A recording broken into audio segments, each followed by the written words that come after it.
বোলপুর ডাকবাংলো ময়দানে নিখিল ভারত বঙ্গ সাহিত্য 92তম সম্মেলনের শুভ উদ্বোধন অনুষ্ঠান অনুষ্ঠিত হয়। এই সম্মেলন চলবে 3 দিন। এই নিখিল বঙ্গ ভারত সাহিত্য সভার সভাপতি ছিলেন 1992 সালে স্বয়ং কবিগুরু রবীন্দ্রনাথ ঠাকুর। তাই শান্তিনিকেতন শাখার উদ্যোগে এই মহা সম্মেলন। এই অনুষ্ঠানে উপস্থিত ছিলেন রাজ্যের মন্ত্রী চন্দ্রনাথ সিনহা, বীরভূম জেলা সভাধিপতি কাজল শেখ, কেন্দ্রীয় সম্পাদক নিখিল ভারত বঙ্গ সাহিত্য শ্রী অনিল ধর, অভ্যর্থনা কমিটির সম্পাদক শ্রী কিশোর ভট্টাচার্য। এছাড়া ভারতের বিভিন্ন রাজ্যের সাহিত্যপ্রেমী বাঙালিরা এই সম্মেলনে অংশগ্রহণ করেন। আজকে নিখিল ভারত বঙ্গ সাহিত্য সম্মেলন 92তম, যেটার প্রথম সভাপতিত্ব করেছেন আমাদের বিশ্বকবি রবীন্দ্রনাথ ঠাকুর। সেটা আজকে আমাদের বোলপুর অনুষ্ঠিত হলো এবং শুধু আমার রাজ্য নয়, আমার দেশের বিভিন্ন প্রান্ত থেকে যারা সাহিত্যপ্রেমী মানুষ তারা সকলে এখানে এসেছেন। আমরা অভিভূত, আমরা আনন্দিত, আমরা গর্বিত। এই অনুষ্ঠানটা যদি এক কথায় বলতে গেলে অবশ্যই কেন্দ্র যারা দায়িত্বে আছে তাদের অনুমতি প্রয়োজন, কিন্তু অক্লান্তভাবে পরিশ্রম করেছেন কিশোরদা, আমাদের অধ্যাপক, আমাদের কাছের মানুষ, আমাদের মনের মানুষ। ওনার জন্য এটা সম্ভব হয়েছে। তাই ওনাকে আমি আজকের এই বিশেষ দিনে বিশেষভাবে ধন্যবাদ জানাচ্ছি যে আমরা এই বোলপুরের বুকে সাহিত্য নিজে চর্চা হচ্ছে।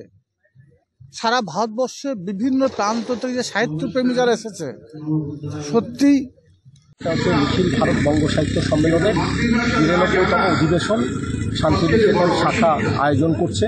এটি প্রথম যে 1922 সালে হয়েছিল অধিবেশন বেনারসে, তার সভাপতিত্ব ছিলেন স্বয়ং রবীন্দ্রনাথের কর্মভূমি শান্তিনিকেতনে শান্তিনিকেতন শাখা আজকের এই সভাটি করছে এবং সেখানে আমাদের জেলা সভাধিপতি আমাদের ফাইজুল হক, কাজল ভাই এবং আমাদের মন্ত্রী চন্দ্রনাথ সিংহ তারা অসম্ভব সাহায্যের হাত বাড়িয়ে দিয়েছেন।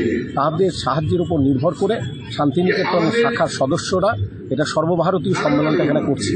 আমরা শুরু করেছি সকাল 8:30টায়।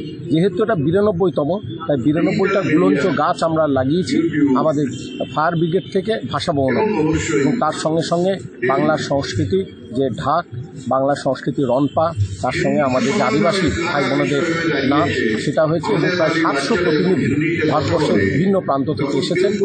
তাদের এই 3 দিনের অধিবেশন চলছে। মূলত উদ্দেশ্য বাংলা ভাষার প্রসার এবং প্রচার, বাংলা সংস্কৃতিকে রক্ষা করা। যেহেতু আমাদের মাননীয় মুখ্যমন্ত্রী তিনি রবীন্দ্রপ্রেমী, রবীন্দ্র অনুরাগী, তিনিও চান যে বাংলা ভাষার প্রসার ঘটুক। আমরা তাই সকলকে নিয়ে, সকলের সাহায্য নিয়ে ডাকবাংলো মাঠে আমরা এই অনুষ্ঠানটা করছি। সহ সবসময় সাথী কিশোর যে এইটাকে অর্গানাইজ করেছে এবং সুন্দরভাবে বাংলা নানা জেলা তথা ভারতবর্ষের বিভিন্ন জায়গা থেকে আপনারা যারা এসছেন সবাইকে আমি বোলপুরের বিধায়ক হিসেবে আপনাদের সম্মান ও শ্রদ্ধা ভালোবাসা জানাই, যাতে আপনারা 3 দিন এখানে যে এসছেন আপনাদের জন্য কোনো দিকে কোনো রকম অসুবিধা না হয়। এবং আমরা চাই সত্যি এই নিখিল ভারত সংঘ দীর্ঘদিনের যারা এটা দরকার, কেননা আমরা বুঝি। বীরভূম থেকে কাজী আমিরুল ইসলামের রিপোর্ট, আনন্দ বার্তা।